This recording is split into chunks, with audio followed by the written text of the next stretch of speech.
क्या नाम है आपका? पंकज। कहाँ के अब रहने वाले हैं? यूपी के रहने वाला हूँ। पिछले 12 साल से आप नशा करते थे। जी ब्रदर।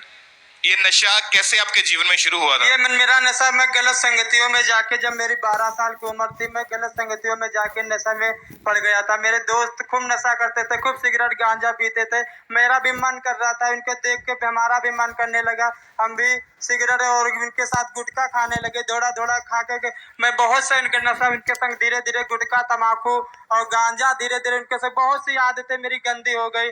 और खूब नशा कर करके हम खूब नशा करने लगे थे। कौन कौन सा नशा आप करते थे उसके बाद? पहले मैं इनके थोड़ा सा पहले गुटखा खाना शुरू किया, और फिर इसके बाद मैंने तम्बाकू खाना शुरू कर दिया, फिर सिगरेट पीना शुरू कर दिया, और फिर धीरे धीरे मैंने भांग खाना चालू कर दिया। और बहुत से नशे में हम जाके और चिरम गांजा पीते थे। बहुत से नशे में इतना डूब गया था मैं, जहाँ सारा दिन नशे में ही मैं डूबा रहता था। मुझे इतना अच्छा नशा, और मैं सारा दिन जैसा मुझे नहीं मिलता था तो मैं अपने घर में कहीं चोरी करने लगा, कहीं गेहूं बेच डालते थे, कहीं कुछ लोगों से कर्जा ले के नशा करने लगा था। और दुकानों में मैं उधार के गुटखा सिगरेट खूब उधार लेके मैं नशा करना था। जब नहीं मिलता था तो हम और खूब लोगों को सप्ताह अपने घर से, मम्मी पापा से चुरा के उनके पैसे, मेरी शादी हो गई थी और मैं शादियों में बिता, पर मैं शादी में जा के, और नशे के चक्कर में आपने घर का सामान बेच दिया? जी ब्रदर। जो भी कुछ आपको मिल पड़ता था वो सब आपने बेच दिया था? जी, मैं गेहूं और चावल जो मेरे घर में मिलता था, मैं नशे के लिए पैसा नहीं मिलता था, मैं जो पाता था बेच डालता था। मतलब घर का राशन तक बेच दिया नशा करने के लिए? जी ब्रदर। और पूरा दिन आप नशे में ही रहते थे? सारा दिन रात में मैं सोता था ना, गुटखा खा के और गांजा पी के, सिगरेट पी के, शराब पी के, मैं रात भर। और जब मुझे रात में नशा नहीं मिलता था तो मैं रात में खुद के जाता था, दुकानों को खुला के, और सिगरेट तम्बाकू खत्म हो जाता था तो मैं रात में लेता था। आपकी फैमिली वाले, आस पड़ोस वाले क्या बोलते थे आपको नशों में देख के? मुझे वो बहुत गंदा बोलते थे। ये कहते थे ये पागल हो, ये नशा कितना करने लगा। मेरे घर वाले खूब बोलते थे, ये हमसे लड़ाई झगड़ा होती थी, मेरी शादी भी होती, मेरी पत्नी खूब हमसे लड़ाई करती थी, कहती थी तुम जब तुम्हारी शादी हुई थी तब नशा तुम नहीं करते हैं, अब तुम इतना नशा कर रहे हो, मैं तुमसे बहुत तंग आ चुकी हूँ। मुझसे खूब रोज लड़ाई होती थी घर में जाके। और आप कोशिश करते थे कि मैं नशा छोड़ दूं? मैं बहुत कोशिश करता था, मैं कसम खा लेता था मैं नशा नहीं करूंगा, मगर मैं फिर पता नहीं कैसा हो जाता था, मैं नशा नहीं मिलता था, मेरा मन बहुत ऊब रहा था। मैं ऐसा लगता था चोरी के करके नशा कर रहा था, मैं कोई मुझे देख नहीं रहा था। और इनकी लाइफ जो थी वो बहुत ज्यादा डिस्टर्ब हो चुकी थी।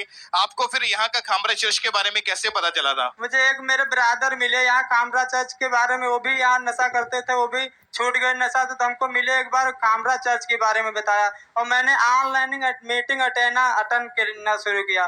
फायर मीटिंग आती थी, मैं 8 बजे से रोज फायर मीटिंग देखता था।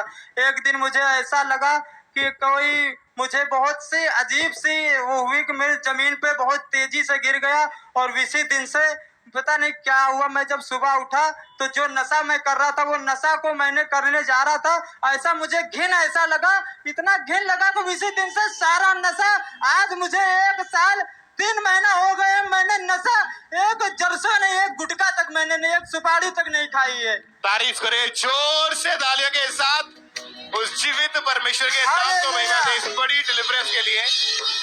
अभी कितने महीने हो चुके नशा नहीं किया आपने?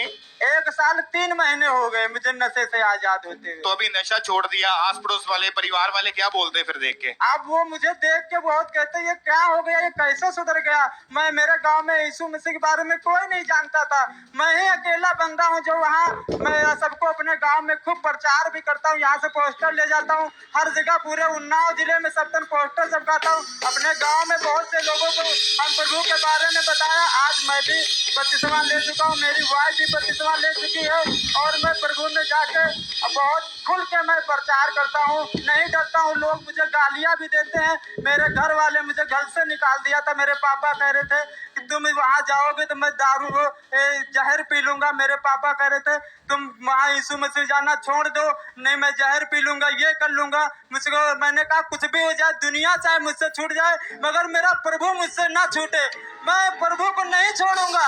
मुझे मुझे घर से भी निकाल दिया गया और मुझे मेरी पत्नी को मुझे घर से भी निकाल दिया गया और हम लोग घर से निकल गए और मुझे कुछ नहीं खाने को मिला। मैं सूखे चावल बना बना के कुछ दिन खाए, मगर आज वही मेरे घर वाले मुझे देख के कहते मेरा बेटा ये कितना अच्छा हो गया है, कहते हैं मैं भी तुम्हारे साथ चलूंगा। और वो इतना आनंदित है, मेरे भाई भी, सब लोग मुझसे, मेरा गांव जितने लोग हैं सब मुझसे बहुत खुश है, कहते हैं भैया मुझे बताओ मैं भी तुम्हारे साथ चलूंगा। और बहुत से लोग यहाँ आते हैं और छोड़ के भी जाते हैं वापस। तारीफ करे जोर से, हालेलुया बोले कलीसिया ऊंची आवाज में। हालेलुया, हालेलुया, जीवित हालेलुया।